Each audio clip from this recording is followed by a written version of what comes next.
Alastair, you are Newbold College chaplain, and at the TED, the Trans-European Division, you are Community Services Director, Teens Director. How do you manage to pull all those roles together and still have a family life, fulfilling the mission?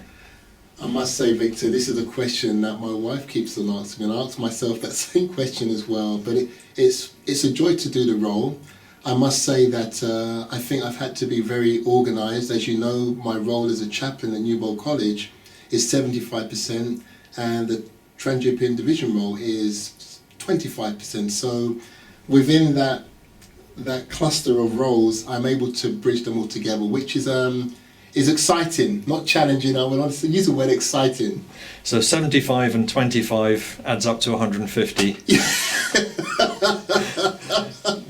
But as you say, some of the roles tie in together, Yes. and so you see teens being involved in community service, and Yes. you see chaplaincy. You've taken students from here down to Dunkirk. That's correct. to the camp. Yes.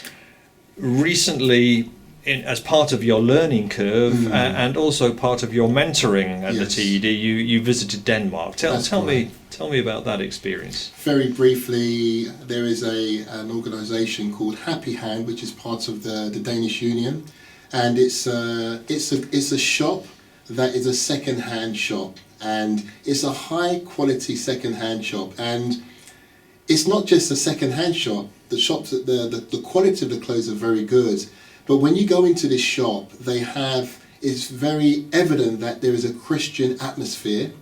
But they sell clothes, but they also have an opportunity for people to sit down and have a cup of tea, which is not unusual.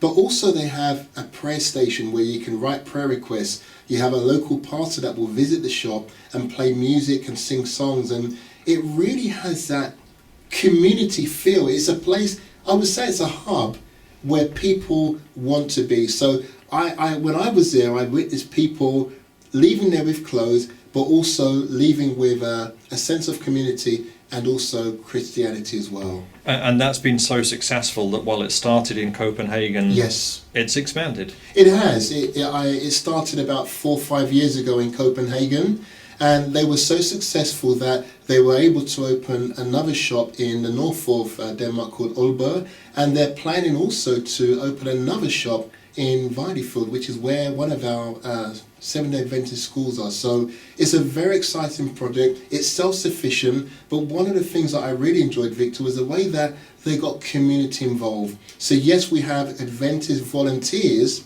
working at the shop, but we've got members of the community who want to be a part of this program and are happily working within our shop, which is fantastic. Now, you went there and, Yes. and you learnt.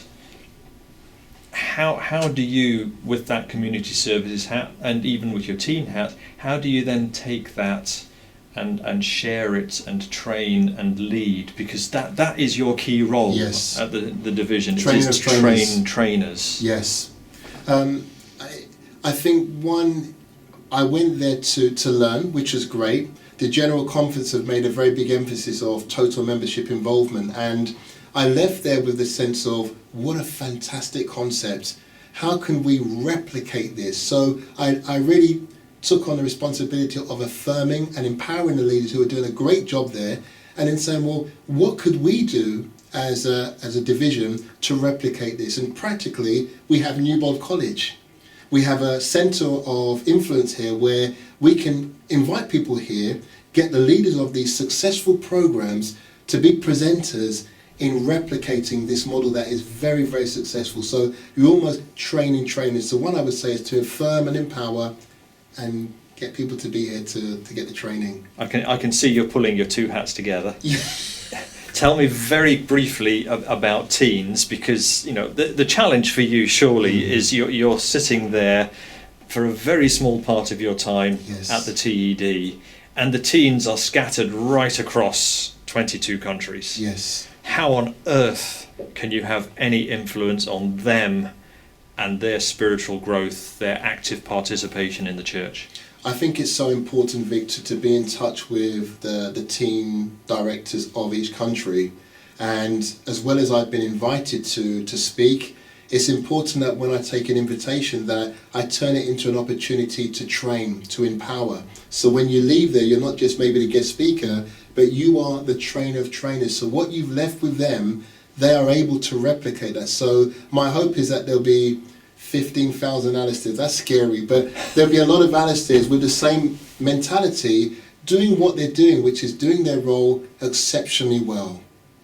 And we talked mainly about community services Yes. this time. Next time we talk, Alastair, we'll talk about teens. Thank you so much.